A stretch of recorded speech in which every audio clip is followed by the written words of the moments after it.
Hello students, today we will discuss Daffodils by William Wordsworth. In my earlier video, I have discussed The Cold Within by James Patrick Kinney.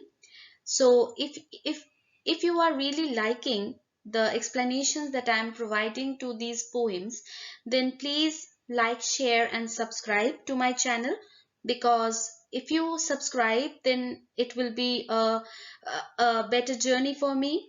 I will be able to continue sharing videos with you all like this, and it will be a, a beautiful experience for all of us.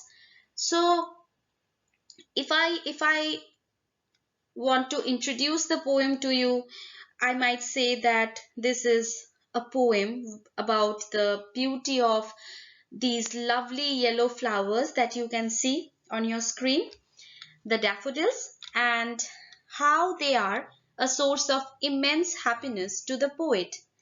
According to some anthologists, including Palgrave, titled this poem as Daffodils or The Daffodils in their collections. So, this is a poem where Wordsworth found out or discovered the beauty of daffodils, and he shared his experience through this poem with all of us.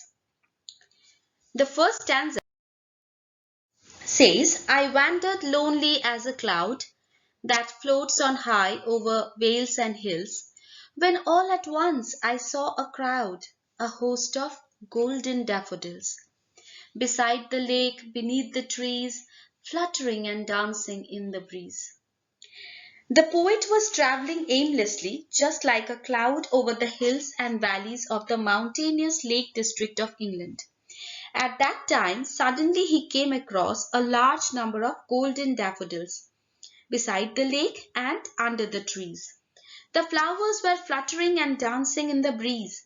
The poet compares himself to a cloud while he was wandering. So, just as we see clouds wandering in the sky aimlessly, as if they don't have any rush, they are so peaceful and contented. So, Wordsworth was also traveling and walking peacefully along the side of the lake when he discovered this host of golden daffodils, which added to his inner peace and contentment, which made him so much happy that he couldn't help but sharing his experience in this poem. So, this is an example of simile. He also uses expressions like crowd and host to mean that he saw a large area covered with a whole lot of daffodils. In the last line, the poet personifies the flowers by saying that they were fluttering like birds or butterflies and dancing like human beings. So, Wordsworth couldn't help personifying the daffodils, and he imagined them as if little kids who are very happy out in the sun, playing with their friends and full of enthusiasm, full of vibrance, full of joyance, and full of the energy, the positive energy that the sun and the host of golden daffodils together collectively emanate. So there is also an indication that it was a breezy day. Here we get an overall idea of the landscape, which includes the valleys and hills, the lake, the trees, the flowers beneath them, and the breezy atmosphere.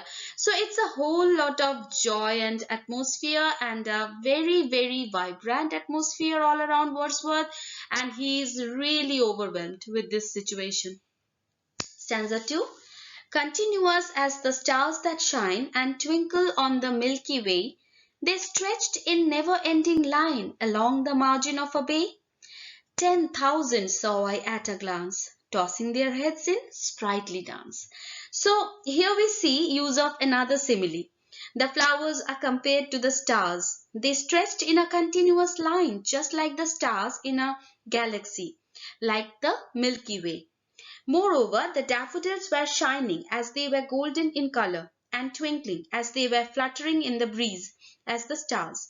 This comparison with the stars may have a greater implication in indicating that the flowers are heavenly as the stars. When we see a night sky full of stars, don't we become very much emotional, excited, and full of happiness, as if that's the ultimate achievement, we have done. So the the the whole vision of the daffodils in front of him was like a magic moment. Wordsworth was really emotional, and he couldn't just help indulging in that beautiful moment. So this comparison with the stars was a heavenly thing that Wordsworth was imagining at that moment. The poet could see the flowers as far as he could see the shoreline of a bay. He used the phrase never ending line, that's why. Here, continuous and never ending may also suggest that the flowers left an everlasting impact on him. The poet exaggerates the number of flowers by saying 10,000 saw I at a glance. So we all know that he had no time to count those flowers, or rather, it was impossible for him to count those flowers. But he deliberately used the phrase 10,000 to make us imagine, we, the readers, we are imagining 10,000 daffodils in front of us. So that is also altogether giving us a lot of picture in front of our eyes, a lot of happiness, the golden daffodils and their beauty. That indicates that the poet has never seen so many daffodils at once in his life. He was simply overwhelmed. This kind of exaggeration is called hyperbole, as they are exaggerated statements or claims not that are not taken literally or seriously. The poet also expresses that the daffodils were tossing their heads as if they were dancing in glee or happiness. The poet was super amazed at the beauty of those flowers, so he found everything around him joyful. All these references of dancing and tossing heads are parts of his attempt to personify the flowers. So, Wordsworth deliberately personified the flowers so that he could imagine them as human beings, just like him, who was also wandering along the line of the way aimlessly. Stanza 3. The waves beside them danced, but they outdid the sparkling waves in glee. A poet could not but be gay in such a jocund company.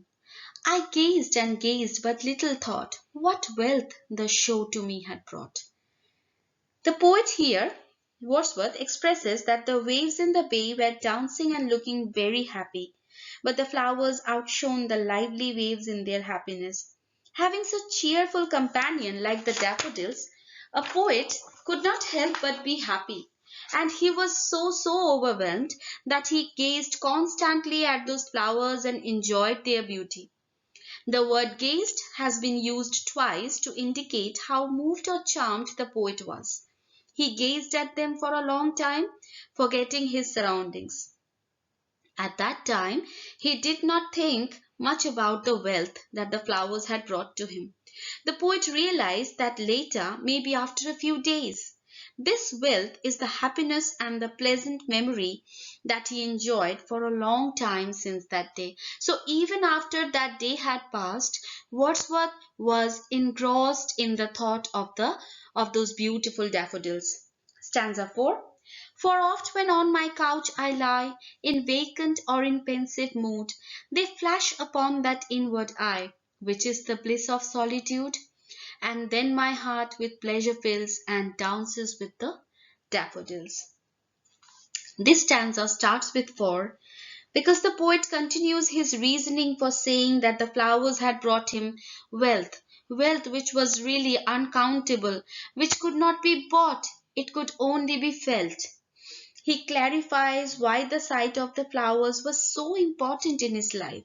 Whenever he lies on his bed in a vacant or thoughtful mood, the daffodils flash upon his inner eye, that is his imagination. The daffodils flash in his inner eye and they bring a pleasant memory, an everlasting memory, whenever he is lonely. So he calls it a bliss or a blessing of solitude, a blessing of staying alone. Whenever the poet sees the flowers in his imagination, his heart fills with the pleasure and his mind dances with the dancing daffodils. This shows the poet's intense feelings.